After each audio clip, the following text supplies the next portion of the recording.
With Eugene Kontorovich. He's an Israeli law professor. You're very welcome. Thanks for your time this evening and coming on to RT. I know it's your profession, so let's just start with international law here. I know Israel says, look, we're acting in self-defence, but given the civilian death toll we've seen in Gaza and also the latest strikes we've seen today, some are saying that, look, you know, Israel is going too far. What would be your view on that? They're completely wrong. So I think it's important to start with what international law says. International law requires all combatants, Israel and Hamas, to adhere to the principle of distinction. Distinction means military and civilian forces need to be separated and clearly marked so that both sides can target each other's military without killing civilians. Mixing the military amongst the civilians, putting military targets, military operations, rocket facilities in or in proximity to civilian targets itself is a violation of the law of war, and that's what Hamas is doing. On the other hand, in fighting a war, the law of war and the Geneva Conventions understand it's impossible to have a war without civilian casualties. And the rule is those civilian casualties need to be proportionate to the military objective. And right now, Israel has destroyed much of Hamas's capabilities, and the civilian casualties, while regrettable, are both proportionate and a direct result of Hamas's using civilians as human shields. Critics who are making this argument essentially say that if Hamas hides behind civilians, they should be able to fire rockets indiscriminately at Israeli civilians, and Israel just has to hold up its hands because they're hiding behind civilians. At the same time, Israel uses every single method to minimize civilian casualties. And I should point out that the civilian casualties are relatively limited. So far, the vast majority of people killed in these operations have been Hamas fighters. Is that really true? I mean, we're seeing 200 dead. We know that, over 50 children are dead, 26 dead today. And we heard from a local reporter, in this occasion, there was no actual warning shot from Israel, and those tower blocks just got hit. A warning shot. The fact that Israel sometimes warns people to evacuate sites so that it can destroy empty facilities and remove them from use does not mean it can't target militants without a warning. No other country gives a warning. This is a special, and Israel does not need to give a warning every time. Hamas figures are entirely unreliable, but it seems that the vast majority are indeed Hamas fighters. And again, what's required is only proportionality. International law does not say that, civilian, you can't have collateral damage, because every war has it. For example, in the Second Chechen War, some estimates said 200,000 civilians were killed in fighting between Russian and Chechen forces.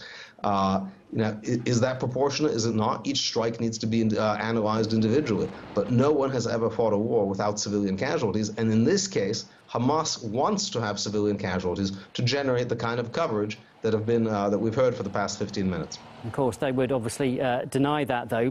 Given that we're just a week into this conflict, no side looks like it's going to back down. From your opinion, how long can this go on for? Well, I think in one way or another, it's going to go on forever. That is to say, Israel is probably not going to remove Hamas, because removing Hamas requires reoccupying, taking control of Gaza. And of course, Israel controlled Gaza from 1967 until 2005, when it evicted every single Jew living there to give the Palestinians what they wanted, territory with no Jews that they could govern themselves. That was supposed to bring peace. Now, it's clearly failed. It's clearly failed. But at the same time, after the trauma of evicting Jews from there, it's unlikely that Israel will take permanent control. So what this is it's a permanent sore in Israel's side, a situation that they cannot permanently rectify, they cannot permanently fix, and also a reminder of what happens when land is given to people who are going to elect a terrorist government. So this particular round of fighting is likely to end this week. But there will be more rounds of fighting because Hamas will remain in power, supported by European donations to the United Nations Relief Works Agency, which is largely staffed by Hamas operatives, by foreign money. They're not going to go out of business, and the people of Gaza are only going to suffer more, and the people of Israel are only going to suffer more. It's very hard, isn't it, to pinpoint exactly where these tensions came from for this particular conflict, but many people said, look, it was events in East Jerusalem and the eviction of Palestinians there. In your view, do you think that there won't be any peace then in this region of the world until land disputes are solved? And it sounds like that's going to be very unlikely. It's very easy to pinpoint where this started. First of all, no Palestinians have been evicted. What is being discussed is a case that has been going on for 40 years, where Israeli property owners are attempting to exercise property rights against Palestinians who do not own the property, who are squatters, and who refuse to pay rent. After 40 years, there has not still been an eviction order, but the tensions clearly arise from the Hamas charter, which calls for an end to Israel. So when you have a government that calls for the end to Israel, it's not surprising that they periodically attempt to do that. You know, until Hamas gets itself a different ideology, while it adheres to the ideology of eliminating Israel, of course there's going to be conflict with Israel, because Israel does not want to be eliminated.